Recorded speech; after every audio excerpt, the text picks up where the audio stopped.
So we see that in this season, as we speak about this, to reflect about what exactly is God saying to us and ministering to us as a church that is supposed to uphold the truth. That one thing is to hear the word of God, but how did the word of God apply in your life? The Lord calls you and asks you to look around and look in the guideline that He has provided. Of course, we know that Proverbs is a book of life because it speaks to the things that happens in the life with the wisdom that provides a guidance, like a light shining in the darkness, so that one can see as they walk in the world we live. Even in the world we live today, there is nothing that has actually changed from the way they were. There is still oppressions, there is still suffering, there is still pain. So for everyone, and as we all gather, and anytime we gather, to always reflect in our relationship with one another.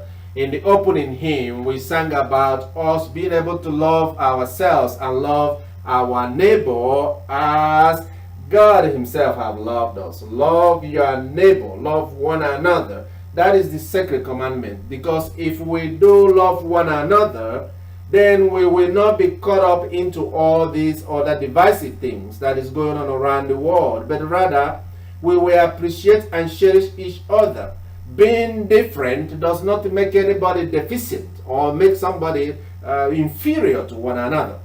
The word that the Lord has given us also in last Sunday, as we reflect on the message from last Sunday, calls us to remember not to take one to be of inferior or superior to one another.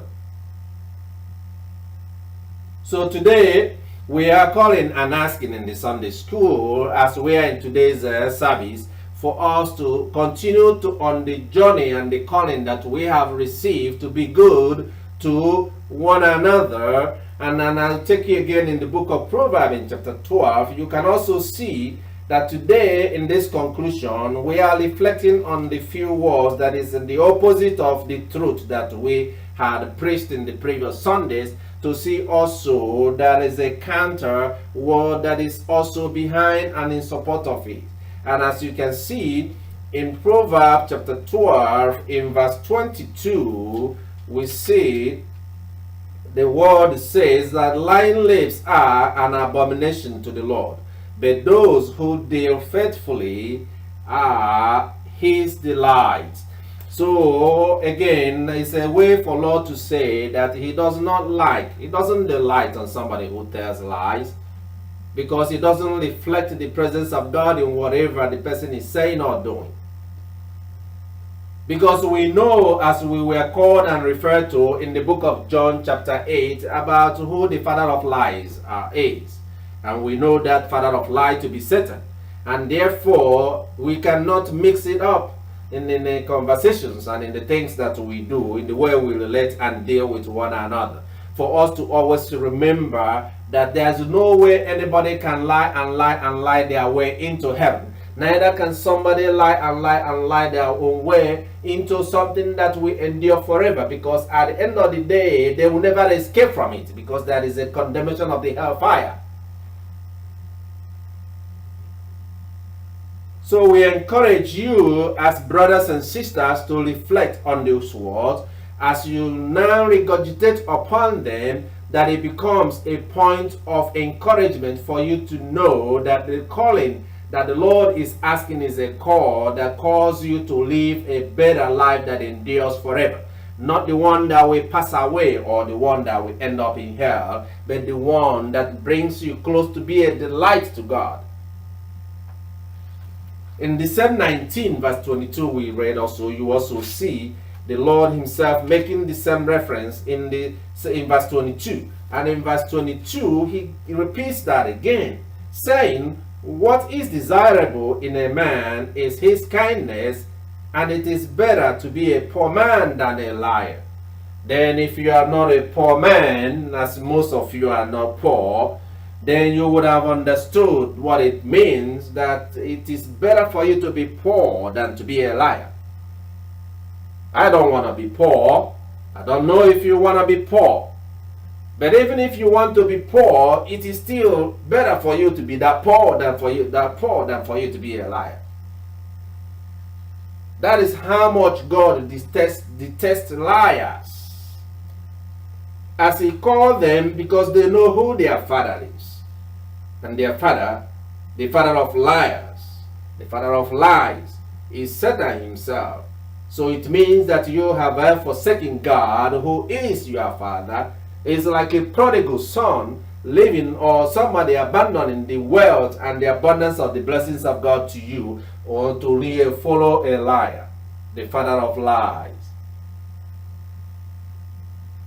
You forsake the inheritance that Christ has made easy for you, in the way that Christ has called you, by making life easy, that through him that you may receive the grace that is going to carry you into heaven.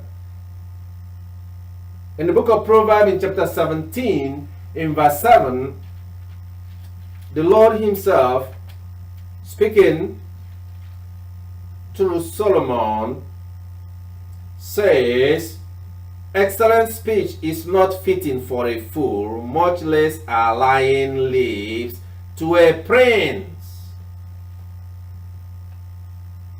Excellent speech is not fitting for a fool, much less are lying lips to a prince. When you see a fool making beautiful and wonderful speech, and everybody will be surprised because he was not fitting, because fools are not capable of making such a speech. If you know the fools and their follies, and we find them around, and people that speak in this manner, and when we find them, we know it's not befitting on them. And so are also the prince, because we're talking about people that consider themselves to be noble and loyal. People that sit in the positions of power and like to speak about being statesmen, to be interested in right and wrong, in injustice that is going on around in the world, in the way people treat to other people or somebody who is not like them, in the way that we create and build systems that's supposed to be an empowerment unto the people, but we do so that some people may be disenfranchised. So there are many things that people do around in the world today that are considered, and this for people that supposedly are the prince